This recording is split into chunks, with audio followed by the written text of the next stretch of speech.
มาส่งขะมาส่งกูก้อนกันเนาะมาไกลขาลาดกว่าวิดีโออิดนั้นไว้ก็ขาตักคำว่าลาดยาวกว่าอิดหนึ่งเพราะลาดในติ๊กตอกในหมวกไข่หามมันนิดนึงติดจานแล้วเนาะก็ติดคัดใจต้อยค่ะเนาะอันใครลาดได้ก็เนาะตอนตาพ่อแม่พี่น้องคนเมืองใต้อันส่งลูกมาในเมืองไทยอาศักเต็ม18และสังนะคะเนาะสติเยี่ยวก็เป้าว่าลูกเขาเตรียม18ให้เขาส่งเข้าไปเหตุการณ์เมืองไทยนะลูกเขาไปมีตั้งวันมันก้นลงมันสร้างเหตุพิษเหตุเปิงกว่านะเนาะทางรองหนึ่งก็พ่อแม่คนเมืองใต้เขาค่ะเนาะเล่งลูกยิงนางสามารถลูกคือขาและอาศัย16 17ก็ดำไปถึง18นะเนาะ17เฮ็ดสาววันว่านั้น16โอ้ออกเขาวันนั้นเพราะคายมันเขียวนะวันไหนสัตว์เราลงมันก็บอกนะสัตว์ก็นะเขาขายเขาลุงเนื้อเมืองเขนะเมื่อแล้วในลูกยิงเราก็เด้งขึ้นมาว่าขายมันเขเท่านะเอาก็แล้วคนใจได้ในขี้ยาขี้เราถ้าขายมันเขเท่าในเปิงเนาะ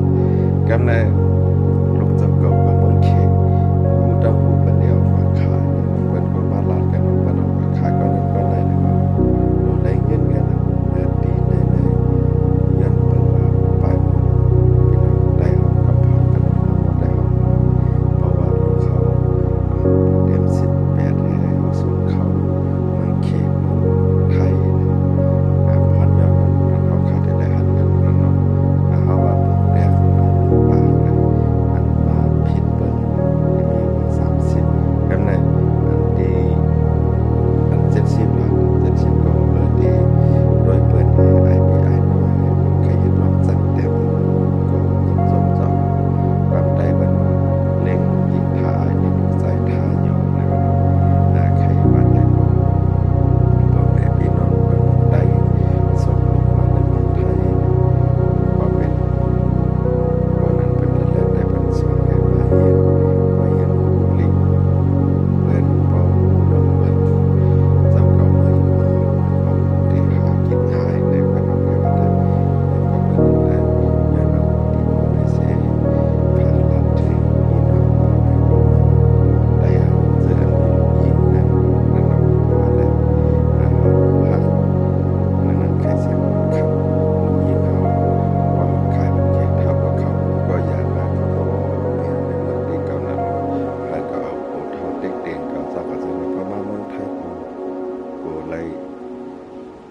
ไปเส้นทางพิษเนาะเฮาเลี้ยงลูกมาในสวัสดีให้ลูกเขาเฮ็ดซ้อมอกซ้อมใจเฮาเป็นเครื่องมือครับเฮาลูกได้หมดด้วยเปิ้นใครฝากถึงพ่อแม่คนเมืองใต้พ่อแม่คนเมืองใต้หมางซื่อเนี่ย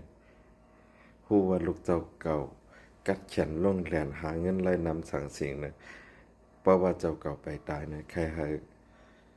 ลูกหลานเจ้าเก่านั้นเฮ็ดปันเจ้าเก่าติ๊กๆหมอปล่อยวางตอนตัดโตเก่าแฮยาวก็หมอปันตื้อตางลูกหลานเจ้าเก่าเจ้าก็เจ้านั่นน่ะย้อนเอาวิดีโออันนั้นใส่แลภาครัฐเนี่ยปีติไก่น้องตีจำตนตะคนดังน้ำเนาะให้เป็นลองลีออนตอนหนึงซื้ออันลูกหลานสู่มาเมืองไทยนั่นบ่สู่เงียดลูกสู่บ่ลูกสู่เหตุการณ์ผิดเปิงกว่านะสู่เดไลเตอร์หน้าอกหน้าใจเนี่ยเนาะพอปรุงแต่งสู่มีลูกจ่ายมาสู่ย้อนเงินลูกจ่ายสู่ที่ลูกจ่ายสู่กว่าขายยามากกายาผินในได้กว่าว่าปลาไหลตกคอกไปนั้นเข็นกว่าในก็ให้หมอป้องเจอเสให้เขาหลู่ยินเฮาแปลงหนังเขาหลู่ยินไรนั่นน่ะแต่มีพันลีตันตะพี่น้องพ่อแม่คนเมืองใต้